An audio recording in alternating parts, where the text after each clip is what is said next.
का नाम ये कंबोधिलाल है, कैसा ही रंगो रूप है पैसा ही माल है।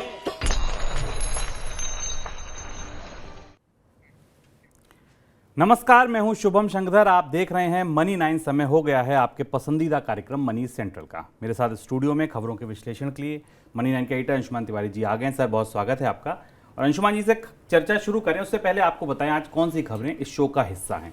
आज दिन की सबसे बड़ी खबर होगी वो 2000 रुपए का नोट जो सर्कुलेशन से बाहर लिया जा रहा है। शुक्रवार को मनी सेंट्रल रिकॉर्ड करने के बाद ये खबर आई, विस्तार से हमने इस पर कवरेज की है और आज आपको बताएंगे कि क्या कुछ है इसके पीछे। जितने मन में आपके सवाल हैं, क्यों ये बंद किया जा रहा है, क्या होगा क्या नहीं होगा, ये सब कुछ आज आपको पता चल जाएगा। क्या असर होगा इनका, कैसे आप इसको बदल सकते हैं, ये सारी जानकारी आज आपको मनी सेंट्रल में मिलेगी। कुछ ऐसी जानकारियां जो आपको अब तक कहीं नहीं मिली वो आज आपको इस मनी सेंट्रल में मिलेगी। लेकिन खबरें कुछ और भी हैं, देखिए ये ऑन द शो। शुरुआत करेंगे, ओपन कार पार्किंग के लिए देने होंगे ज्यादा पैसे। कहां से आई खबर, कहां से आया फैसला, समझेंगे। सुस्त पड़ी कृषि निर्यात की गाड़ी, ऐसा क्या हो गया ये जानेंगे। भारी नुकसान का कारण बनेगा एल नीनो, भारत नहीं पूरी दुनिया में। गोफस्ट को उबारने की क्या है तैयारी, अदानी पावर ने किया किन नियमों का उल्लंघन और क्यों बंद हुआ 2000 रुपए का नोट। खबर तो आप तक पहुंची होगी कि 2000 रुपए का नोट सर्कुलेशन से बाहर किया जा रहा है। कैसे होगा, कब बदले जाएंगे, कहां बदले जाएंगे, कितने नोट बदले जाएंगे, कोई आईडी तो नहीं मांगी जाएगी। लेकिन सबसे बड़ा सवाल ये बंद किया क्यों गया, ये आपको आज हम बताएंगे मनी सेंट्रल में। शुरुआत जीएसटी की एक खबर के साथ। जीएसटी से जुड़े मामलों पर फैसला सुनाने वाली पश्चिम बंगाल की एक अदालत ने फैसला सुनाया है कि फ्लैट खरीदते समय अगर कोई खरीदार ओपन एरिया पार्किंग खरीदता है तो उस खरीद पर 18% जीएसटी चुकाना पड़ेगा। सामान्य पार्किंग की स्थिति में ये 5% पर लगता है। सर, 5% की दर से लगता है, ओपन कार पार्किंग में 18%। क्या है ये फैसला और कैसे लागू होगा? शुभ, ये फैसला वेस्ट बंगाल का जो टैक्स की एडवांस रूलिंग अथॉरिटी है, जिसको हम AAAR कहते हैं, वहाँ से एक फ़ैसला आया। ये विवाद एक ईडन रियल इस्टेट और जीएसटी अथॉरिटी के बीच में था। और यहाँ इस अथॉरिटी ने ये आदेश दिया है कि अगर ये ईडन पार्क जो ईडन रियल इस्टेट है, ये अगर अपने यहाँ फ्लैट ओनर्स को ओपन कार पार्किंग बेचेगी तो उसे 18% जीएसटी उस कार पार्किंग को खरीदने वाले को देना होगा। सामान्य रूप से भारत में जो कंस्ट्रक्शन सेक्टर पे जीएसटी का नियम है उसे समझना ज़रूरी है, वो कैसे लागू होता है। 2019 में सरकार ने हाउसिंग सेक्टर के लिए, मकानों के लिए जीएसटी के नियम बदले थे। उस हिसाब से जो नॉन अफोर्डेबल हाउसिंग प्रोडक्ट हैं उनमें विदाउट इनपुट टैक्स क्रेडिट 5% का जीएसटी लगाया जाता है। यानी अगर 5% की जीएसटी के स्लैब में कोई बिल्डर जाता है तो उसे कच्चे माल पर चुकाए जाने वाले कर्ज वाले टैक्स की वापसी नहीं होगी। जो इनपुट टैक्स क्रेडिट होता है, यानी मकान बनाने में जो सीमेंट, सरिया और बाकी सामान लगता है उस पर उसे टैक्स की वापसी नहीं होगी। जबकि 12% का पुराना रेट है विद आईटीसी, यानी अगर आप पुराने रेट से जाना चाहते हैं तो आप 12% का टैक्स लगाइए और उस पर इनपुट टैक्स क्रेडिट ले लीजिए। लेकिन एडवांस रूलिंग अथॉरिटी के बाद अब पार्किंग एक अलग हिस्से में आ गई है जिस पर 18% का टैक्स लगा दिया गया है। अब इसमें दुविधा और सवाल ये है कि हालांकि एडवांस रूलिंग अथॉरिटी के मामले पार्टी और उनके बीच में भी ही लागू होते हैं, ऐसा विशेषज्ञ मानते हैं। दो पार्टियां जो विवाद में हैं, तो ये फैसला ईडन रियल एस्टेट को लेके है। लेकिन इस बात की पूरी संभावना है शुभम कि जीएसटी की अथॉरिटीज़ और पूरे देश भर के जीएसटी ज्यूरिडिक्शंस इसे शामिल कर लेंगे और इसे लागू कर देंगे। और अगर ये फैसला नज़ीर बना या प्रेसिडेंट बनता है तो देश भर में जहाँ जहाँ भी बिल्डर्स अपने यहाँ फ्लैट बना या बेच रहे हैं वहाँ ओपन कार पार्किंग पर हमें 18% अलग से जीएसटी देना पड़ सकता है। वो जीएसटी बाकी जो व्यवस्था है जीएसटी की उस मकान उस प्रॉपर्टी पर उससे अलग होगी। ये महत्वपूर्ण है और इससे कई जगह ओपन पार्किंग्स महंगी हो जाएंगी। आमतौर पर ओपन कार पार्किंग अब एक सामान्य प्रक्रिया है जो हर अपार्टमेंट में, हर बिल्डर सोसाइटी में मिलती ही है। अब बात कृषि निर्यात पर। पिछले साल सरकार ने गेहूं के निर्यात पर जो प्रतिबंध लगाया था उसके हटने की संभावना कम है। इस साल रिकॉर्ड उपज और सरकारी खरीद के बावजूद गेहूं की कीमतें बढ़ रही हैं। मई में अब तक गेहूं का भाव 6% बढ़ गया है। दिल्ली में भाव 2425 रुपये प्रति क्विंटल के ऊपर है। साथ में टूटे चावल का एक्सपोर्ट भी बंद कर दिया था। अनाज की महंगाई को देखते हुए चावल के निर्यात पर लगी शर्तों में भी ढील की संभावना फिलहाल नहीं है। सर, जो भी चीज़ें हम निर्यात करते हैं महंगाई को देखते हुए आपको क्या लगता है उसके लिए क्या स्थिति बनती दिखती है? निर्यात की दृष्टि से आज हम इस पूरे मामले को समझते हैं। महंगाई की दृष्टि से तो हमें पता है कि सरकार को रबी के के खरीद मौसम में भी पूरे गेहूं की खरीद का लक्ष्य मिलता नहीं दिख रहा है। बाजार में एमएसपी से ज़्यादा महंगा गेहूं बिक रहा है, जिसका असर हमें महंगाई के आंकड़ों पर दिखाई दे रहा है। चावल के मामले में भी हमने यही स्थिति देखी थी, और कुछ और मसालों, जीरा की खासतौर से कीमत के संदर्भ में देखें, शुगर को लेकर भी है। लेकिन अब आप इसका एक दूसरा पहलू समझना ज़रूरी है कि भारत की जो पूरी की पूरी एग्रीकल्चर एक्सपोर्ट बास्केट है, जिसमें 4-5 बड़ी चीज़ें भारत से निर्यात होती हैं, जिसमें गेहूं पहले निर्यात होता था, चावल का एक बड़ा निर्यात है, चावल पर भी पार्शियल प्रतिबंध है भारत से निर्यात के लिए, शिपमेंट्स लिमिटेड हैं, इसके अलावा स्पाइसेस और शुगर हैं। ये पूरी की पूरी बास्केट पर अब इस साल और ज़्यादा प्रतिबंध रहने की संभावना है। यानी भारत से कृषि निर्यातों के लिए साल अच्छा रहने वाला नहीं है, और इसकी सबसे बड़ी वजह यह है कि एक तो सरकार के अनाज भंडार में पर्याप्त गेहूं का लक्ष्य पूरा नहीं हुआ है, दूसरा बाजार में समर्थन मूल्य से महंगी कीमत पर अनाज बिक रहा है, गेहूं बिक रहा है, और तीसरी बड़ी चीज़ मानसून की कमजोरी की संभावना है। एल नीनो सर पर टंगा हुआ है, और सूखे की संभावना के कारण और बाजार में अनाज और खाने पीने की चीज़ों की महंगाई बढ़ते रहने की ज़रूरत है, की आशंका है। और इसके साथ स्पाइसेस, जो भारत का एक बड़ा निर्यात है, उनकी भी कीमतें बढ़ी हैं। हालांकि स्पाइसेस के निर्यात पर भी कोई सख्ती नहीं है, लेकिन मौजूदा परिस्थितियां जो दिखाई दे रही हैं उसमें स्पाइसेस के निर्यात को लेकर भी सवाल आने वाले समय में उठ सकते हैं, क्योंकि भारत से स्पाइसेस का एक बड़ा निर्यात होता है, और उसमें खासतौर से चीन को एक बड़ा निर्यात स्पाइसेस का जा रहा है। और अगर इस मामले में आप जानना चाहते हैं कि भारत चीन को कितना मसालों का निर्यात करता है, तो मैंने इनकी वेबसाइट के ऊपर एक विशेष खबर भी है, जैसे जाकर आप पढ़ सकते हैं और जान सकते हैं कि भारत का कितना मसाला चीन को निर्यात हो रहा है। सरकारी खरीद में सरकार केवल गेहूं के मोर्चे पर नहीं, चने के मोर्चे पर भी पिछड़ रही है। इस साल जो लक्ष्य रखा गया था उसके पूरा होने की उम्मीद नहीं है। इस साल रिकॉर्ड उपज को देखते हुए सरकार ने किसानों से 32 लाख टन चना खरीदने का लक्ष्य निर्धारित किया था, लेकिन सरकार की तरफ से चना खरीद के लिए अधिकृत एजेंसी नेफेड ने पिछले हफ्ते शुक्रवार तक 20.44 लाख टन चने की खरीद की थी, और आगे चलकर खरीद में बहुत ज़्यादा बढ़ोतरी की संभावना फिलहाल नहीं है। पिछले साल सरकार ने 30 लाख टन चने की खरीद का लक्ष्य रखा था, लक्ष्य वो भी पूरा नहीं हुआ था। पिछले साल सरकार केवल 25 लाख टन ही चना खरीद पाई थी। अब बात अल नीनो की। इस साल आने वाले मौसमी घटनाक्रम अल नीनो का असर लंबा रह सकता है, बड़ा रह सकता है, और इसकी वजह से वैश्विक अर्थव्यवस्था को बड़ा नुकसान होने की आशंका है। साइंस जर्नल की रिपोर्ट में दावा किया गया है कि 2023 के अल नीनो की वजह से अगले 6 वर्षों के दौरान वैश्विक अर्थव्यवस्था को $3 ट्रिलियन का नुकसान हो सकता है। अल नीनो की वजह से दुनिया भर में मौसम प्रभावित होता है, और भारत में इसकी वजह से मानसून सीजन में सूखा पड़ने की आशंका बढ़ जाती है। सर, क्या क्या दावे किए गए हैं इस रिपोर्ट में? इस रिपोर्ट में एक सबसे बड़ी बात है कि पूरी दुनिया की अर्थव्यवस्थाओं को करीब $3 ट्रिलियन का नुकसान होगा, लेकिन दूसरी उसके साथ 2-3 और अलग अलग सूचनाएं जो इस रिपोर्ट से मिलती हैं, और अंतर्राष्ट्रीय पर्यावरण के जो वॉचडॉग्स हैं उनकी तरफ से सूचनाएं मिलती हैं कि यहाँ से गर्म मौसम का एक दौर शुरू होगा, और जिसकी संभावना है कि जो 1.5 डिग्री सेंटीग्रेड का अधिकतम तापमान होने की आशंका थी, वो आंकड़ा या ये पैमाना अगले 2-3 साल में पार हो सकता है। यानी ये एल नीनो इस साल की घटना नहीं रहेगा। ये रिपोर्ट बता रही है कि एल नीनो के मौसम का असर, इस साल बढ़ने वाली गर्मी और समुद्र के तापमान में जो बढ़ोतरी है, उसका असर अगले 2-3 साल तक ट्रैवल करेगा। इसलिए दुनिया की अर्थव्यवस्थाओं पर इसका असर अगले 2-3 साल तक रहेगा। वजह सिर्फ यही नहीं कि इस साल के मानसून के लिए खतरा है, लेकिन समुद्री तापमान में बढ़ोतरी जो कि पहले से ही मौजूद थी, वो बढ़ोतरी पर्यावरण के लिए और क्लाइमेट चेंज को आने वाले समय में प्रभावित करेगी। अलग अलग आकलन आ रहे हैं, जिन आकलनों के हिसाब से माना जा रहा है कि पूरी दुनिया में करीब अलग अलग देशों को 4 से 4.1 ट्रिलियन से 5.7 ट्रिलियन के आसपास का लॉस हुआ था जब पिछली बार में मौसम में ऐसे बदलाव हुए थे। इस बार ये लॉस और ज़्यादा बड़ा हो सकता है। भारतीय मानसून इसका एक बड़ा पैमाना होगा, क्योंकि भारतीय मानसून एक ऐसा पैटर्न है जो पूरी दुनिया में करीब से देखा जाता है, और उसका जीविका पर, कृषि उत्पादन पर बहुत सीधा असर पड़ता है। और मानसून की कमजोरी और सूखा जिसकी संभावना दिखती है, इसके बाद ये और स्पष्ट होगा कि एल नीनो का असर बाकी अर्थव्यवस्थाओं पर कितना गहरा होने वाला है। अब 2 खबरें जुड़ी हैं सेबी से। कैपिटल मार्केट रेगुलेटर सेबी ने फ्रंट रनिंग जैसे मामलों पर रोक लगाने के लिए एसेट मैनेजमेंट कंपनियों के लिए सर्विलांस सिस्टम तैयार करने का प्रस्ताव दिया है।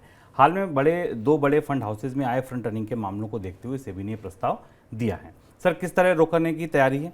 फ्रंट रनिंग के मामले आपके सामने रहे होंगे। अभी एक्सिस म्यूचुअल फंड का एक बड़ा मामला हमारे सामने आया था, जिसमें एक्सिस म्यूचुअल फंड के खिलाफ कार्रवाई भी हुई थी, और उसके बाद सेबी को ये समझ में आया कि जो म्यूचुअल फंड्स का पूरा मैनेजमेंट है वो कहीं ना कहीं इस पूरे मामले के लिए जिम्मेदार है, और अब सेबी बेहद सख्त नियम लेकर आ रही। सेबी ने इस पर एक चर्चा पत्र जारी किया था, जिसमें यह तय किया गया था कि जिसमें प्रस्ताव किया गया था कि कंपनियां और एसेट मैनेजमेंट कंपनियां आखिर इस फ्रंट रनिंग को, मैनिपुलेशन को, डेटा की पारदर्शिता को कैसे इंश्योर करेंगी। फ्रंट रनिंग का मतलब ये कि कई सारे सारे म्यूचुअल फंड के मैनेजर अपने लिए अपने तरह से स्टॉक्स में सौदे करते हैं और उसके फ़ायदे उठाते हैं। तो जो नए नियम लागू किए गए हैं उसमें सबसे बड़ी बात ये कि म्यूचुअल फंड्स का जो प्रबंधन है, जो शीर्ष प्रबंधन है शुभम, वो इन सारी चीज़ों के लिए जिम्मेदार माना जाएगा। अभी तक शीर्ष प्रबंधन अपने फंड मैनेजर को जिम्मेदार मानकर किनारे हट जाता था और इस ऐसा हमने एक्सिस एएमसी के मामले में देखा। लाइफ इंश्योरेंस कॉर्पोरेशन के एक इन्वेस्टमेंट का मामला हमने मनी सेंट्रल में चर्चा की थी इस पर। तो अब जो प्रबंधन है, सीधा जो शीर्ष प्रबंधन एसेट मैनेजमेंट कंपनी का है, वो इसके लिए सीधे जिम्मेदार होगा। दूसरा, इस प्रस्ताव में कहा गया है कि जितने भी म्यूचुअल फंड हैं वो अपने यहाँ सूचनाओं की पारदर्शिता को लेकर, फैसलों को लेकर एक स्पष्ट पॉलिसी बनाएंगे, एक स्पष्ट नीतियाँ बनाएंगी और कुछ स्टैंडर्ड ऑपरेटिंग प्रोसीजर्स तय करेंगी जिनके आधार पर म्यूचुअल फंड कंपनियां और म्यूचुअल फंड के मैनेजर अपना निवेश के फैसले लेंगे, जिससे इसमें पारदर्शिता बरती जाए। ये फैसला म्यूचुअल फंड कंपनियों को आने वाले समय में लागू करना पड़ेगा। एक और खबर थी, पिछले हफ्ते हमने मनी सेंट्रल में आपको बताई थी कि सेबी ये विचार कर रहा है कि सारे म्यूचुअल फंड पर एक यूनिवर्सल एक्सपेंस लगाया जाए, सबके खर्चे लगभग जो हैं उनको एक सा किया जाए। अब इसके नुकसान कितने हो सकते हैं, इसके आकलन सामने आने लगे हैं। सर, कितना नुकसान की संभावना है? हाँ, इस पर हमने पिछले हफ्ते चर्चा की थी विस्तार से कि जो म्यूचुअल फंड एक एक्सपेंस रेशियो यानी अपने निवेशकों से एक फीस लेते हैं म्यूचुअल फंड के निवेश को लेकर, जिसको कि हम टोटल एक्सपेंस रेशियो कहते हैं, इस स्ट्रक्चर में बदलाव के लिए सेबी ने एक चर्चा पत्र रखा है और इसके आधार पर अब एक यूनिफॉर्म एक्सपेंस रेशियो बनाया जाएगा जिसमें अलग अलग स्लैब स्कीमों के बजाय नहीं बल्कि एक पूरे म्यूचुअल फंड के एमसी के आधार पर तय किए जाएंगे। माना जा रहा है कि इससे करीब 1400 करोड़ रुपए का नुकसान म्यूचुअल फंड कंपनियों को होगा। टोटल जो आकलन है उस हिसाब से जो पूरा 2022 में सारी म्यूचुअल फंड इंडस्ट्री ने जितना एक्सपेंस रेशियो कलेक्ट किया था वो 29,404 करोड़ रुपए था। इसमें 30,806 करोड़ रुपए था। इसको लागू होने के बाद इसमें गिरावट आएगी और इस नुकसान का असर हमें आज कई एसेट मैनेजमेंट कंपनियों के स्टॉक्स पर भी दिखाई दिया बाजार में, क्योंकि म्यूचुअल फंड कंपनियों को अब एक्सपेंस रेशियो में कटौती करनी पड़ेगी। इसका फायदा निवेशकों को होगा, उनसे कम फीस वसूली जाएगी, पर म्यूचुअल फंड कंपनियों की कमाई में कमी होगी। अमेरिकी डॉलर में आई तेजी की वजह से भारतीय करेंसी रुपए में दबाव लगातार बना हुआ है। सोमवार को डॉलर के मुकाबले रुपया 13 पैसे की गिरावट तक गिर गया और प्रति डॉलर 82 रुपये 90 पैसे के स्तर तक पहुंच गया। 3 दिन से डॉलर इंडेक्स 103 के ऊपर बना हुआ है। रुपए में ये गिरावट ऐसे समय में देखी जा रही है जब फॉरेक्स रिजर्व लगातार बढ़ रहा है। भारत का फॉरेक्स रिजर्व एक बार फिर से $600 बिलियन के करीब पहुंच रहा है। सर, विदेशी मुद्रा भंडार में बढ़ोतरी के बाद रुपए में इतनी गिरावट क्यों? पिछले एक हफ्ते से रुपए में हमें तेज गिरावट दिखाई दे रही है। अगर 2023 में अभी तक हम देखें, जनवरी से अभी तक के समय में शुभम, तो रुपए ने डॉलर के मुकाबले करीब 2% की मजबूती हासिल की थी, 2% का गेन दिखाई दिया था। लेकिन पिछले एक सप्ताह में रुपया करीब 0.6% के आसपास टूट चुका है और 2 महीने के सबसे निचले स्तर तक आ चुका है। इसकी बड़ी वजह है कि बाजार में डॉलर की ज़बरदस्त शॉर्टेज है, कमी है, और इस समय बाजार में डॉलर की कमी के कारण रिजर्व बैंक की तरफ से विदेशी मुद्रा भंडार को सख्ती से मेंटेन करने के कारण, जैसा आपको शुभम ने बताया कि भारत का विदेशी मुद्रा भंडार बढ़ा है, क्योंकि रिजर्व बैंक ने अपनी तरफ से बाजार में ज़्यादा डॉलर नहीं छोड़े हैं, इसलिए बाजार में डॉलर की शॉर्टेज के कारण रुपए पर गहरा दबाव बना हुआ है। तो 2 फैक्टर्स काम कर रहे हैं। एक फैक्टर काम कर रहा है अमेरिका में डॉलर इंडेक्स की मजबूती का, जो 103 पर बना है। हालांकि अभी आज हमने कुछ घटनाक्रम देखे हैं डेट सीलिंग को लेकर, कर्ज की सीमा को लेकर, जिससे डॉलर इंडेक्स पर थोड़ी हलचल दिखाई दी है। लेकिन फिलहाल डॉलर इंडेक्स की मजबूती के कारण रुपए को में कमजोरी दिख रही है और दूसरी बड़ी वजह बाजार में डॉलर की शॉर्टेजेस है और इसकी वजह स्पॉट रिटर्न्स जो इस समय डॉलर के हैं वो भारत दुनिया की सारी करेंसीज में सबसे कमज़ोर हमें दिखाई देने। अगर एशिया की सारी करेंसीज देखी जाए तो उनमें रुपए पर स्पॉट रिटर्न सबसे ज़्यादा कमज़ोर हैं। South Korean won, Chinese renminbi, Japanese yen, Taiwanese dollar, इनकी तुलना में भारतीय रुपए में ज़्यादा तेज गिरावट हमें दिखाई दे रही है। संकट में फंसी एयरलाइंस गोफर्स्ट से जुड़ी कई खबरें सोमवार को सामने आई। पहली खबर में बताया गया कि एयरलाइंस टिकट बुक करने वाले एजेंट अब गोफर्स्ट के टिकट बुक करने से परहेज कर रहे हैं, क्योंकि एयरलाइंस के पास टिकट एजेंटों का करीब 500 करोड़ रुपए फंसा हुआ है। दूसरी तरफ एक खबर ये थी कि इंसॉल्वेंसी प्रक्रिया के जरिए गोफर्स्ट को बचाने के लिए कुछ निवेशकों के साथ बातचीत शुरू हो गई है। उधर गोफर्स्ट की गैर मौजूदगी में जो एयरलाइन कंपनियों के ग्राहक से ज़्यादा वसूल रही थी किराया, उन्हें सरकार ने हिदायत दी है कि जायज़ किराया वसूला जाए। सर, गोफर्स्ट की रिकवरी के लिए क्या तैयारी चल रही है? गोफस्ट की रिकवरी की कोशिशें अब थोड़ा सा तेज हो रही हैं, जो हमें एनसीएलटी में जाती दिखाई दे रही हैं। गोफस्ट के पास बाकी किसी एयरलाइंस की तुलना में एक छोटा सा एडवांटेज है कि ये वाडिया समूह की बाकी कंपनियां इसके साथ हैं। तो कोशिशें की जा रही है कि गोफस्ट के बदले वाडिया समूह की बाकी कंपनियां, जिसमें बॉम्बे डाइंग, बॉम्बे बर्मा जैसी कंपनियां हैं, ये कंपनियां अपनी तरफ से बैंक गारंटीज इशू करेंगी, जो कि गोफस्ट को कर्ज देने वाले लेंडर्स वाले बैंक हैं और क्रेडिटर्स हैं, उन्हें दी जाएंगी। और इसके जरिए रिजोल्यूशन की कोशिश की जाएगी कि उनको वाडिया समूह की बाकी कंपनियों की बैंक गारंटीज दिखाई जाएं और उसके बदले उन्हें संचालन दोबारा शुरू करने के लिए मंजूरी उनकी ली जाए। अब ये प्रोसेस काफ़ी कॉम्प्लिकेटेड होता दिखाई दे रहा है शुभम, क्योंकि कंपनी डिफ़ॉल्ट हो चुकी है, Go Air as a company default हो चुकी है। क्या एनसीएलटी की अदालत किसी दूसरी कंपनी की बैंक गारंटीज़ को सामने दिखाकर लेंडर्स से समझौता करने के लिए इजाज़त देगी? पता नहीं, क्योंकि ऐसी परिस्थिति नहीं दिखाई दी। इससे पहले जो कंपनियां डिफ़ॉल्ट होती हैं उनको इंसॉल्वेंसी प्रोसेस में जाकर बैंकों से बात करनी पड़ती है। दूसरी महत्वपूर्ण बात यह कि इस पूरी प्रक्रिया में क्या फाइनेंशियल क्रेडिटर्स और जो एजेंट्स हैं उन्हें भी कवर किया जाएगा? ये केवल गोफस्ट अपने लेंडर्स को, कर्ज देने वाले बैंकरों को ही संतुष्ट करने की कोशिश करेगी? ये देखने की बात है। और तीसरी सबसे बड़ी बात है कि डीजीसीए इस प्रक्रिया के लिए कब तक समय देगा। लेकिन गोफस्ट के मालिकों ने, वाडिया ने अपनी बाकी कंपनियों का इस्तेमाल करने का प्रस्ताव जरूर रखा है। इसलिए घटनाक्रम लगातार तेजी से बदल रहा है, इस पर हमारी निगाह करीब से रहेगी। और इस बीच एक खबर ये आ रही है कि जो लेसर्स ने पिटीशन डाली थी एनक्लेट में इस बात के लिए कि हमें हमारे एयरक्राफ्ट वापस दें, एनक्लेट ने उसको रिजेक्ट कर दिया और कहा है कि आप एनसीएलटी में ही जाके अपील करें, और आईआरपी से ये कहा है कि आप इंसॉल्वेंसी की प्रक्रिया को आगे बढ़ाएं। अगली खबर अदानी समूह से जुड़ी। अदानी ग्रुप अपने नॉन कोर कारोबार की रियल एस्टेट प्रॉपर्टी को मोनेटाइज कर सकता है, ऐसी एक खबर आज सामने आई। दूसरी खबर अदानी पावर से जुड़ी थी। अदानी पावर ने कंपनी रजिस्ट्रार के नियमों का उल्लंघन किया है, इस तरीके के आरोप कंपनी पर लगे हैं। इस बीच आज अदानी समूह के जो शेयरों में तेजी थी वो लगातार बहुत तेज थे। आज बाजार में जितनी तेजी थी उससे ज़्यादा अदानी समूह के शेयरों में तेजी देखने को मिल रही थी। अदानी एंटरप्राइज का शेयर 20% तक चढ़ गया था आज के कारोबार में। इसके अलावा अगर आप देखें तो Adani power, Adani total gas, Adani transmission सब में 5-5% के अपर सर्किट थे। एनडीटीवी 5% अपर सर्किट था। अंबुजा सीमेंट और एसीसी बड़े शेयर हैं, इनमें भी आज 4-4, 5-5% की तेजी देखने को मिली। अदानी विलमेर का शेयर 10% तक चढ़ गया।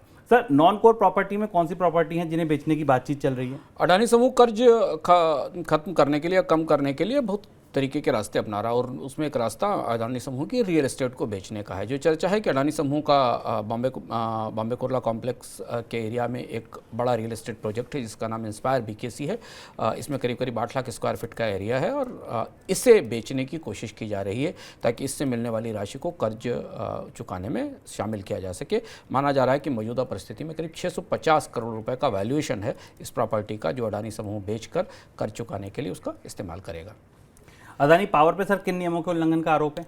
अडानी पावर पर अडानी समूह की समस्या रिलेटेड पार्टी ट्रांजैक्शंस हैं, और ये कंपनी के पूरे कामकाज में, आप हिंडनबर्ग रिपोर्ट से लेकर अभी तक बाकी सारी चीज़ों के मामले में भी देखें तो रिलेटेड पार्टी ट्रांजैक्शंस हैं। और इसलिए रजिस्ट्रार ऑफ कंपनीज़ ने अपनी एक हाल में रूलिंग दी है। इस रूलिंग में अडानी पावर और उसके ऑफिशियल्स को कंपनीज एक्ट के वायलेशन का दोषी पाया है, और ये कहा है कि कंपनी ने रिलेटेड पार्टी ट्रांजैक्शंस को प्रॉपर्ली रिपोर्ट नहीं किया, यानी कि एक कंपनी अपनी ही अलग अलग कंपनियों से जो काम कर रही है उसके बारे में सही रिपोर्ट नहीं किया, और इसमें 75,000 रुपए का जुर्माना भी अडानी समूह पर लगाया गया है।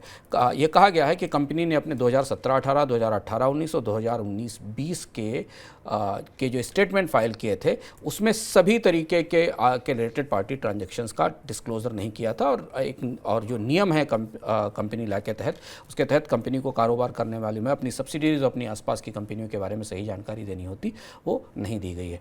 और यही मामला हमें और भी कई सारी कंपनियों में अडानी समूह के साथ दिखाई दे रहा है, जिसकी तरफ इशारा सुप्रीम कोर्ट की ताज़ा रिपोर्ट में भी किया गया और जिसकी जांच सेबी से करने के लिए कहा गया है। चीन की फैशन कंपनी शीन की भारत में हो रही वापसी पर सरकार ने भरोसा दिया है कि शीन के साथ रिलायंस रिटेल का जो एग्रीमेंट हुआ है उसके तहत शीन को किसी भारतीय कस्टमर के डेटा का एक्सेस नहीं दिया जाएगा। कारोबार का पूरा कंट्रोल रिलायंस रिटेल के पास रहेगा। 2020 में गलवान की घटना के बाद भारत में शीन के मोबाइल ऐप पर प्रतिबंध लगा दिया था। उस समय शीन अपने मोबाइल ऐप से भारत में लाइफस्टाइल प्रोडक्ट बेचती थी। करीब 3 साल बाद फिर से शीन की भारत में एंट्री हो रही है। सर, क्या अरेंजमेंट है और किस तरीके के रिस्क दिख रहे हैं?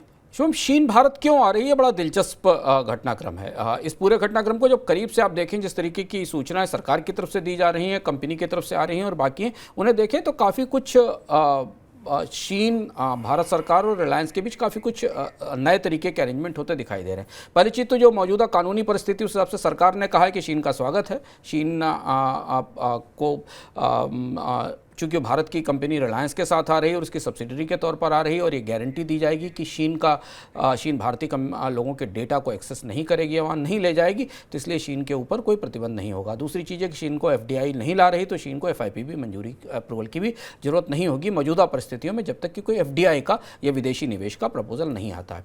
अब चीन भारत क्यों आ रही है ये देखना थोड़ा दिलचस्प है। तो जब हम तथ्यों में जाते हैं भीतर, तो ऐसा पता चल रहा है कि रिलायंस चीन के साथ मिलकर एक 100% सब्सिडरी बनाना चाहते हैं, एक इंडियन फर्म बनाना चाहते हैं जो भारत से चीन के ग्लोबल ग्राहकों को गारमेंट्स की सप्लाई करेगी। यानी अभी चीन के जो अंतर्राष्ट्रीय ग्राहक हैं वो चीन में बनने वाले कपड़ों का इस्तेमाल करते हैं। जो चीन जो यूरोप के और अफ्रीका के देशों को जो कपड़ों का गारमेंट्स का निर्यात करती है वो चीन में बनने वाले हैं। कोशिश ये की जा रही है कि अब इसी तरीका का उसका करीब 20 से 25% हिस्सा भारत से आए। अभी ये स्पष्ट नहीं है कि क्या ये साझेदारी केवल एक्सपोर्ट के लिए बनाई जा रही है, क्योंकि अगर एक्सपोर्ट ओरिएंटेड यूनिट है तो इस बात के संकेत है कि शायद रिलायंस और चीन के साथ मिलकर टेक्सटाइल सेक्टर में किसी एक्सपोर्ट ओरिएंटेड यूनिट की तैयारी की जा रही है। और क्या ये तैयारी PLI के तहत आएगी, इसके लिए PLI लिया जाएगा, यह भी कहना स्पष्ट नहीं है। दूसरी चीज़ ये कि क्या चीन के कपड़ों का भारत में आयात होगा, इंपोर्ट होगा, और अगर चीन के कपड़ों का भारत में इंपोर्ट होगा और उसे रिलायंस रिटेल के जरिए बेचा जाएगा, तो ये परिस्थिति भी, ये व्यवस्था भी अभी स्पष्ट नहीं है। लेकिन जो वेंचर बनाया जा रहा है उस वेंचर के जो मोटे मोटे प्रारूप हमें दिखाई दे रहे हैं उससे ऐसा लग रहा है कि चीन की तकनीक और चीन के गारमेंट और यार्न और चीन के डिज़ाइन के आधार पर भारत में शायद कपड़े बनेंगे और उनका ग्लोबल मार्केट में निर्यात होगा। आगे बढ़ते हैं, अब देखते हैं दिन की सबसे बड़ी खबर।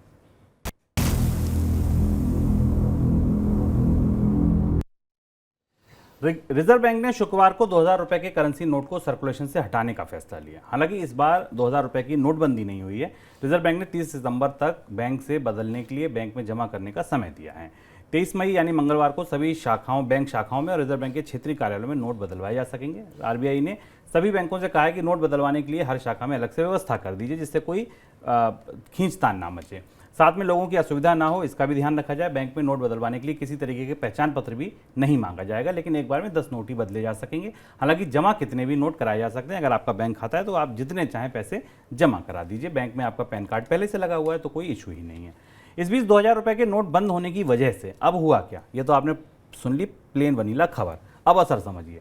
ग्रे मार्केट में हड़कंप पहुंच गया है। ग्रे मार्केट में डॉलर और सोने की कीमतें बढ़ गई हैं। जो ग्राहक सोना खरीदने के लिए 2000 रुपए के नोट से पेमेंट कर रहे हैं, ऐसा माना जा रहा है, ऐसा दावा किया जा रहा है कि उन्हें 70,000 रुपये प्रति 10 ग्राम सोना दिया जा रहा है, जबकि सामान्य भाव कितना है, 60,000 रुपये से भी नीचे। यानी कि 10,000 रुपये प्रति 10 ग्राम का प्रीमियम वसूला जा रहा है अगर आप 2000 रुपये का नोट लाते हैं और सोना खरीदते हैं। इसी तरह जो ग्राहक 2000 रुपये के नोट के बदले डॉलर खरीद रहे हैं, उन्हें प्रति डॉलर 91 रुपये का भुगतान करना पड़ रहा है, जबकि डॉलर का सामान्य भाव कितना है, 82 रुपये 90 पैसे, 83 के आसपास। सर, पहला सवाल तो यही सीधा सीधा, ऐसा हो क्यों रहा है? ग्रे मार्केट शुरू हुआ है और इसमें महत्वपूर्ण बात यह है कि क्या ये ट्रांजैक्शन सरकार ट्रैक कर पाएगी, क्योंकि जिस तरीके की खबरें आ रही हैं उसमें जिन लोगों के पास 2000 रुपये के नोट हैं वो इन्हें बजाय बैंकों में जाकर करेंसी के तौर पर बदलवाने के दो अलग अलग करेंसी जैसी व्यवस्थाओं की तरफ ले जा रहे हैं, गोल्ड और दूसरा डॉलर। डॉलर ले लेने से विदेशी मुद्रा आपके पास है और गोल्ड ले लेने से गोल्ड से इसका एक्सचेंज किया जा रहा है, और इसलिए इस पर ये प्रीमियम वसूला जा रहा है, जो शुभम ने आपको बताया कि हवाला का प्रीमियम है जिस प्रीमियम पर वसूली हो रही है। लेकिन अभी तक सरकार ने इस तरफ से या सरकारी एजेंसियों की तरफ से ऐसा कुछ नहीं कहा गया, पर बाजार से इस तरीके की खबरें लगातार मिल रही हैं कि इस तरीके का प्रीमियम वसूला जा रहा है। हालांकि कई जगह ज्वेलर्स ने इस तरीके की खरीद 2000 रुपये के नोट लेकर आने वालों से उनके आइडेंटिटी कार्ड या उनके पेपर्स मांगने शुरू कर दिए हैं। लेकिन ये एक पैरेलल ट्रेड है, जो 2000 रुपये के नोट अगर लोगों के पास हैं तो उन्हें खपाने के लिए शुरू हुआ है। जल्द ही शायद विजिलेंस एजेंसियाँ इस पर करीब से निगाह रखेंगी, लेकिन ये स्वाभाविक सी बात है, और चूंकि समय ज़्यादा है, 30 तारीख तक का है, तो लोग धीमे धीमे इस व्यवस्था का इस्तेमाल करते हुए 2000 के नोट को बजाय बैंकिंग चैनलों में ले जाने के, जो नॉन बैंकिंग चैनल हैं वहां ले जाकर बदलने की कोशिश करेंगे और अन्य दूसरी जो कमोडिटीज़ हैं उनके जरिए उनका इस्तेमाल करने की कोशिश करेंगे। सर, बड़ा सवाल ये है कि रिजर्व बैंक ने आखिर 2000 रुपये का नोट वापस लिया क्यों? ये बेहद दिलचस्प सवाल है और इसके साथ ये इस सवाल का जवाब अभी तक सरकार की तरफ से, रिजर्व बैंक की तरफ से बहुत स्पष्ट रूप से नहीं दिया गया। रिजर्व बैंक ने, गवर्नर ने आज एक बात कही जिस बात से हम कुछ थोड़े बहुत सूत्र निकाल सकते हैं कि आखिर 2000 रुपये का नोट क्यों बंद किया गया और इसी समय उसको बंद करने की क्या ज़रूरत थी। रिजर्व बैंक गवर्नर की तरफ से कहना था कि सरकार की एक क्लीन नोट पॉलिसी होती है, उस क्लीन नोट पॉलिसी के तहत जो नोट जारी किया जाता है उसकी एक आयु होती है, उसकी उम्र होती है। जो नोट 2000 रुपये की जो करेंसी बाजार में इस समय उपलब्ध थी, इसे 2017 में जारी किया गया था। अधिकांश हिस्सा इसका 2017 में जारी किया गया था क्योंकि जब डिमोनेटाइजेशन हुआ था, नोटबंदी हुई थी, उसके बाद ये नोट जारी किए गए थे। रिजर्व बैंक गवर्नर का तर्क था कि 2000 रुपये के नोट इसलिए जारी किए गए थे क्योंकि 2016 की नोटबंदी में 85% करेंसी सिस्टम से बाहर ले ली गई थी और उसे रिप्लेनिश करने के लिए उन नोटों की ज़रूरत थी। हालांकि ये अपने आप में इसमें एक अंतर विरोध है कि 1000 रुपये की करेंसी बंद करके काले धन के कारण 2000 रुपये की करेंसी जारी की गई थी। लेकिन सरकार की और रिजर्व बैंक की तरफ से सिर्फ यही तर्क दिया गया कि इन नोटों की उम्र पूरी हो चुकी है। 2019 के बाद से नोट बाजार में जारी होना बंद हो गए हैं। ज़्यादातर करेंसी 2017 की है और इस क्लीन नोट पॉलिसी के तहत इन आमतौर पर एक छापे हुए करेंसी नोट की उम्र 4 से 5 साल होती है और उस 4 से 5 साल की उम्र के बाद इस करेंसी को वापस लिया जा रहा है। लेकिन यहाँ एक फ़र्क है, नोटों की श्रृंखलाएं वापस ली जाती हैं, नोट चलन से बाहर नहीं किए जाते। करेंसी क्लीन नोट पॉलिसी का एक हिस्सा ये भी कि करेंसी छपी, वो पुरानी हो गई, उसके बाद उसकी एक नई सीरीज जारी कर दी गई। पर यहाँ 2000 रुपये के नोट को पॉलिसी लेवल पर डिसीजन करके उसे सर्कुलेशन से बाहर कर दिया गया है और ये इसलिए ये सामान्य प्रक्रिया से थोड़ा अलग है। हालांकि अगर आप मौजूदा आंकड़ों के तौर पर देखें तो रिजर्व बैंक की बात सही है कि अधिकांश ट्रांजैक्शन से 2000 रुपये के नोट लगभग बाहर हो चुके हैं, तो बहुत छोटा सा हिस्सा बाजार में 2000 रुपये के नोटों का सर्कुलेशन में था। सर, अर्थव्यवस्था पर इसका कोई असर होगा? अर्थव्यवस्था पर प्रत्यक्ष रूप से शुभम कोई बड़ा असर नहीं होगा क्योंकि हम आंकड़े देख रहे थे। रिजर्व बैंक ने आधिकारिक रूप से आंकड़े जारी किए, उस हिसाब से करीब 3.6 लाख करोड़ रुपए के नोट बाजार में उपलब्ध हैं। उन 3.6 लाख करोड़ रुपए के नोटों में से ये माना जा रहा है कि अभी से लेकर सितंबर तक की प्रक्रिया के तहत 50% 60% नोट बदलने के लिए आ जाएंगे। हालांकि रिजर्व बैंक गवर्नर ने इस बात का भी संकेत दिया है कि जरूरत पड़ी तो ये 30 सितंबर से आगे भी बढ़ाया जा सकता है क्योंकि नोट बाहर विदेश में भी हो सकते हैं। सरकार की तरफ से इशारा किया गया कि 30 सितंबर पहली डेडलाइन हो सकती है।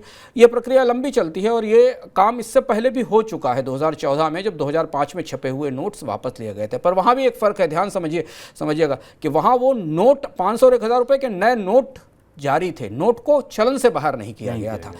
एक खास तारीख तक छपी हुई सीरीज के नोट को बाहर किया गया था और उस सीरीज के नोट्स को बदलने के लिए बाजार में लाने की बात कही गई थी। पर यहाँ एक मुद्दा यह है कि इसका लीगल टेंडर स्टेटस 30 सितंबर तक ही रहेगा अभी फिलहाल, लेकिन इसे बढ़ाया जा सकता है। अर्थव्यवस्था पर कोई बड़ा असर इसलिए नहीं होगा। 3.6 लाख करोड़ रुपए के नोट हैं जिसमें कुछ एक हिस्सा विदेश में होगा, कुछ बैंकों की चेस्ट में होगा। बाजार में सर्कुलेशन में 2 लाख करोड़ 1.5 लाख करोड़ रुपए के नोट हो सकते हैं। माना जा रहा है कि 50% के आसपास नोट 30 सितंबर तक, और समय बढ़ाया गया तो 60 से 70% तक नोट अलग अलग तरीके से सिस्टम्स के साथ एक्सचेंज के लिए आने लगेंगे। बैंकों ने काफ़ी बड़े इंतजाम किए हैं, RBI ने भी शुरू किया है एक्सचेंज, तो एक्सचेंज में जाया जा सकता है। तो पैनिक जैसी कोई स्थिति नहीं है, लोग जाकर इसे बदलवा सकते हैं। एक दिलचस्प चीज़ इसमें यहाँ समझना ज़रूरी है कि आमतौर पर अगर हम काले धन के नज़रिए से बड़े नोटों को देखें तो इसे इकोनॉमिक्स की भाषा में करेंसी लीकेज कहा जाता है। तो अगर कोई करेंसी लीकेज हुआ है ब्लैक मनी के तौर पर, अगर हम मान लें कि 2000 रुपये का नोट ब्लैक मनी में के होल्डिंग में इस्तेमाल होता था, तो अगले 3-4 महीनों में आपको उस करेंसी लीकेज में कमी दिखाई देगी क्योंकि वो करेंसी लीकेज जो हुआ था 2000 रुपये के नोट में वो धीमे धीमे वापस आना शुरू होगा। कम से कम 50% के आसपास वो करेंसी वापस आती चली जाएगी और उससे आपको मनी सप्लाई पर थोड़े समय के लिए असर दिखाई दे सकता है, लेकिन फिर बाद में उतनी ही करेंसी वापस छोटे नोटों के तौर पर बाजार में रिप्लेनिश हो जाएगी, यानी उतनी करेंसी बाजार में वापस आ जाएगी। क्योंकि अगर नॉर्मल चैनल से, रेगुलर चैनल से वो पैसा वापस आ रहा है तो फिर वो एक्सचेंज होकर बाहर दूसरी करेंसी के तौर पर उपलब्ध होगा। इस बीच बैंकों ने अपने जनधन खातों पर निगरानी बढ़ा दी है। 2016 में जब नोटबंदी हुई थी तब जनधन खातों में उम्मीद से ज़्यादा पैसा जमा हो गया था। सर, अब इस बीच बड़ा सवाल ये है कि क्या ब्लैक मनी का जनरेशन रुक जाएगा? ये सवाल हमेशा नोटबंदी के साथ रहा। नोटबंदी के बारे में हमें नहीं पता कि नोटबंदी से दरअसल वास्तव में सरकार ने क्या लक्ष्य हासिल किया। जब 85% करेंसी विड्रॉ की गई उससे कितना असर पड़ा, क्योंकि बड़े नोटों का ब्लैक मनी में योगदान या बड़े नोटों में ब्लैक मनी को होल्ड करने की जो बहस है वो काफ़ी विवादित है। और ये विवादित इसलिए भी है कि 1000 रुपये का नोट बंद करके 2000 रुपये का नोट जारी किया गया था, जो आमतौर पर ब्लैक मनी के लिए और ज़्यादा मुफीद था। ये सवाल उस समय भी उठाए गए थे। ब्लैक मनी अगर किसी को कैश में होल्ड करनी है मौजूदा परिस्थितियों के तहत तो वो 2000 नहीं तो 500 रुपए के नोट में होल्ड करेगा। अगर कैश की होल्डिंग होनी है और करेंसी सर्कुलेशन के हिसाब से बाजार में देखा जाए तो करेंसी सर्कुलेशन काफ़ी ज़्यादा है, तो कैश की होल्डिंग किसी दूसरे नोट में भी हो सकती है। एक और वजह हो सकती है, चूंकि 2000 रुपए के नोट में ट्रांजेक्शन्स खत्म हो गए थे, आरबीआई ने धीमे धीमे इन नोटों को बाजार से सिकोड़ना शुरू कर दिया था, इनका सर्कुलेशन खत्म कर दिया था, एटीएम से नोट्स निकलना बंद हो गए थे। तो एक और वजह यह हो सकती है कि सरकार को लगता हो कि बाकी जो ट्रांजैक्शंस हैं, जो बड़े ट्रांजैक्शंस हैं, वो ई माध्यमों से, यूपीआई से, एनईएफटी की तरफ निकल गए हैं। बाकी जो कैश ट्रांजैक्शंस हैं उनके लिए 500 रुपए तक का नोट पर्याप्त है। भारतीय अर्थव्यवस्था के हिसाब से अगर आप देखें, भारतीय अर्थव्यवस्था में प्रति व्यक्ति आय, प्रति व्यक्ति खर्च, प्रति व्यक्ति कमाई के आधार पर देखें तो भारतीय अर्थव्यवस्था को 500 से 1000 रुपए से ज़्यादा की बड़े करेंसी की आवश्यकता नहीं है। यह पैमाना लागू किया जाता है, लेकिन फिर भी सरकार ने 2000 रुपए का नोट जारी किया था। बट ये एक मौद्रिक फैसला है। रिजर्व बैंक गवर्नर ने अपनी तरफ से तो यही कहा कि इन नोटों का चलन पूरा हो गया था। अब क्या इसके बाद कोई नई करेंसी आएगी? क्या इस बात की संभावना है कि सरकार किसी और नए डिनोमिनेशन का नोट लेकर आएगी आने वाले समय में, 1000 रुपए का, या 500 रुपए को ही अंतिम डिनोमिनेशन, भारत में अधिकतम डिनोमिनेशन माना जाएगा? ये बहस अब यहाँ से शुरू होती है, जिसके बारे में हमें आने वाले समय में पता चलेगा। कर्ज सीमा बढ़ाने पर सरकार और कांग्रेस सांसदों के बीच सहमति बनाने के लिए राष्ट्रपति जो बाइडेन और रिपब्लिक पार्टी के हाउस स्पीकर केविन मैकर्थी सोमवार को मिलेंगे। बाइडेन ने टैक्स एडजस्टमेंट के साथ खर्च घटाने की सहमति जताई है। ट्रेजरी डिपार्टमेंट के पास अब केवल 31 मई तक भुगतान करने का ही पैसा बचा है। इसके बाद संकट खड़ा हो सकता है। सर, ये तो लग रहा था बातचीत लगभग बन गई है, फिर ये बनते बनते टूट कैसे गई? हाँ, ये बात पिछले 24 घंटे की है। अमेरिकी राष्ट्रपति G7 बैठकों की सम्मेलन में भाग लेने के लिए हिरोशिमा गए, और हिरोशिमा जाने से पहले रिपब्लिकन प्रतिनिधि मैकार्थी के साथ जो उनकी बातचीत चल रही थी, उसके बाद अमेरिका में इस बात का माहौल था कि रिपब्लिकन और डेमोक्रेट्स के बीच में बातचीत बन गई है और अब कांग्रेस में बिल लाकर राष्ट्रपति के साथ सहमति के साथ सीमा बढ़ा दी जाएगी। पर अचानक ये बातचीत टूट गई और अब दोनों तरफ से आरोप लगाए गए। मैकार्थी का कहना था कि बाइडेन की टीम जो इसे नेगोशिएट कर रही थी, उसने जो वादे किए थे उससे पीछे हट गए। उन्होंने नेगोशिएशंस में जो रियायतें देने की बात कही थी, जो रिपब्लिकन की शर्तें थी कि सरकार के खर्च में कटौती की जाए, सरकार को अपना खर्च सीमित करना चाहिए, तभी खर्च की सीमा बढ़ाई जाएगी, उससे पीछे हट गए। जबकि बाइडेन की टीम का और डेमोक्रेट्स का कहना है कि रिपब्लिकन पार्टी बहुत रिजिड है, उसने आगे बढ़ने के बाद अपने कदम पीछे खींच लिए हैं और इस पर सहमत नहीं हो पा रही। और अब आज 22 तारीख है, 7 या 8 दिन बचे हुए हैं, बिल्कुल ब्रिंक पर है ये पूरा मामला। 31 मई तक, 1 जून तक इसकी अधिकतम सीमा दिखाई दे रही है। हालांकि माना जा रहा है कि अमेरिकी राष्ट्रपति की हिरोशिमा से और अपनी G7 देशों की वार्ता के बाद एक और वार्ताओं का नया दौर शुरू होगा। लेकिन जितना उत्साह है, जितनी संभावनाएं पिछले 2 दिन पहले तक दिखाई दे रही थी, वैसी नहीं दिखाई थी। तो इसको लेकर आज बाजार सहमे हुए हैं, काफ़ी नरमी भी दिख रही है। और अमेरिकी अर्थव्यवस्था में डिफ़ॉल्ट की चिंता G7 की बैठक में भी सुनाई दी थी। वित्त मंत्रियों की बैठक में भी माना गया था कि सबसे बड़ी कैटास्ट्रॉफी, सबसे बड़ा संकट हो सकता है अगर अमेरिका कर चुकाने में डिफ़ॉल्ट होता है। उसकी एक बड़ी वजह इसलिए भी है कैटास्ट्रॉफी, क्योंकि दुनिया के जितने भी विदेशी मुद्रा भंडार हैं वो भी दुनिया के देशों के, वो भी अपने विदेशी मुद्रा डॉलर को अमेरिकी सरकार के बॉन्ड्स में इन्वेस्ट करते हैं। और इसलिए अगर अमेरिकी सरकार किसी तरीके से तकनीकी तौर पर डिफ़ॉल्ट होती है तो उसका असर पूरी दुनिया की अर्थव्यवस्था पर पड़ता है।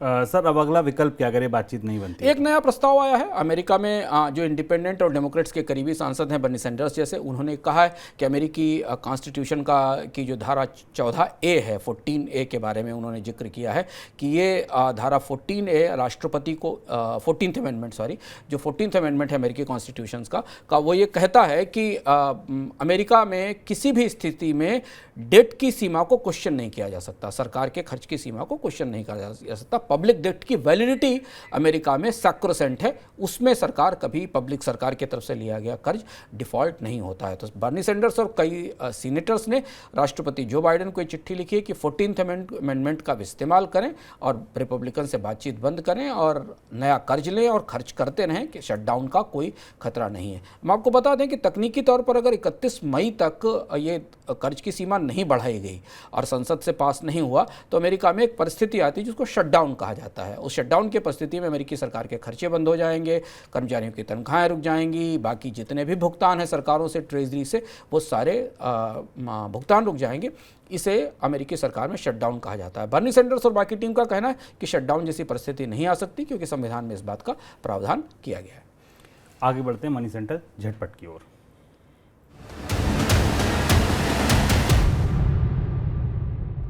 सरकारी हाइड्रो पावर कंपनी एनएचपीसी अपने साथ 2 अन्य हाइड्रो पावर कंपनियों के विलय का प्रस्ताव दे सकती है। टीएचडीसी इंडिया और north eastern electric power corporation का विलय एनएचपीसी के साथ हो सकता है। इन तीनों कंपनियों के विलय का प्रस्ताव एनएचपीसी की तरफ से अगले महीने सौंपे जाने की संभावना है। एप्पल के लिए भारत में आईफोन बनाने वाली ताइवान की कॉन्ट्रैक्ट मैन्युफैक्चर कंपनी विस्ट्रॉन ने अपना बुढ़िया बिस्तर समेटने की तैयारी कर ली है। विस्ट्रॉन बेंगलोर में कोलार स्थित अपनी फैक्ट्री को टाटा ग्रुप के साथ बेचने की प्रक्रिया में है। दिसंबर 2020 में कोलार फैक्ट्री में हुए श्रमिकों के प्रदर्शन के कारण कंपनी को 430 करोड़ रुपए का नुकसान हुआ था। वोडाफोन आइडिया को प्रमोटर्स की ओर से फंड मिलने में हो रही देरी पर दूरसंचार विभाग ने चिंता जताई है। सरकार के कर्ज को इक्विटी में बदलने की मंजूरी के बाद वोडाफोन आइडिया के प्रमोटर्स ने कंपनी में 5,000 से 7,000 करोड़ रुपए के निवेश की बात कही थी। ये निवेश कंपनी को चालू रखने के लिए ज़रूरी था। अब इस निवेश में हो रही देरी से दूरसंचार विभाग के अधिकारियों में चिंता बढ़ा दी है। सर, कोई टिप्पणी आपकी? सबसे महत्वपूर्ण इन खबरों में एनएचपीसी की कंपनियों का मर्जर है। शुभम, ये कंपनी अगर हम आज देखें इस हिसाब से जो मर्जर का प्रस्ताव आया है 2 कंपनियों से, टिहरी का और नॉर्थ ईस्ट का, उसको मिलाकर इस नई कंपनी का मार्केट कैपिटलाइजेशन करीब 70,000 करोड़ रुपए के आसपास हो जाएगा, जो कि मौजूदा समय में एनएचपीसी का कैपिटलाइजेशन 44,000 करोड़ रुपए है। और यहाँ से पावर सेक्टर में बड़ी कंपनियाँ, मेगा कंपनियाँ बनाने का दौर शुरू हो रहा है, खासतौर से हाइड्रो पावर में। तो ये घटनाक्रम महत्वपूर्ण है शेयर बाजार के लिए भी, निवेशकों के लिए भी, भारत के पावर सेक्टर के तौर पर। और दूसरी महत्वपूर्ण खबर वोडाफोन आइडिया को लेकर। वोडाफोन आइडिया की वित्तीय दिक्कतें हल होने का नाम नहीं ले रही हैं। लगातार प्रतिदिन ऐसा हो रहा है जिससे इस कंपनी को लेकर संकट बढ़ता जा रहा है। और अब चिंता यह है कि कंपनी अपने जो स्टैट्यूटरी ऑब्लिगेशंस हैं, जो लाइसेंस फीस के पैसे हैं, वो भी चुका पाएगी कि नहीं। ये था हमारा आज का मनी सेंट्रल। कल फिर हाजिर होंगे शाम 7 बजे नए संस्करण के साथ। लेकिन इससे पहले आपको बता दें कि कल हेलो मनी 9 में 1 से 2 हमारे साथ होंगे बाजार के जाने माने एक्सपर्ट अविनाश गोरखसकर जी। अगर आपके पास कोई स्टॉक है, स्टॉक से जुड़ा कोई सवाल है, तो कल 1 से 2 के दौरान जुड़िए हमारे साथ। 9311211874 पर अपना सवाल भेजिए और अविनाश जी से अपना सवाल पूछिए। शाम 4 से 4:30 के बीच नीचा शांघवी जी हमारे साथ होंगी, जो बीमा से जुड़े आपके सवालों को हल करेंगी। आपके पास अगर कोई सवाल बीमा से जुड़ा है तो 9311211874 पर भेज दीजिए और अपना सवाल निशा जी से पूछ सकते हैं आप। ये थी खबरें मनी सेंट्रल की। खबरें और भी हैं मनी 9 की वेबसाइट money9.com पर आप जाइए और तमाम और खबरों को विश्लेषण के साथ पढ़ सकते हैं आप यहाँ। फिलहाल हमें दीजिए इजाजत। नमस्कार। ऐसे ही का नाम ये कम्बोज लाल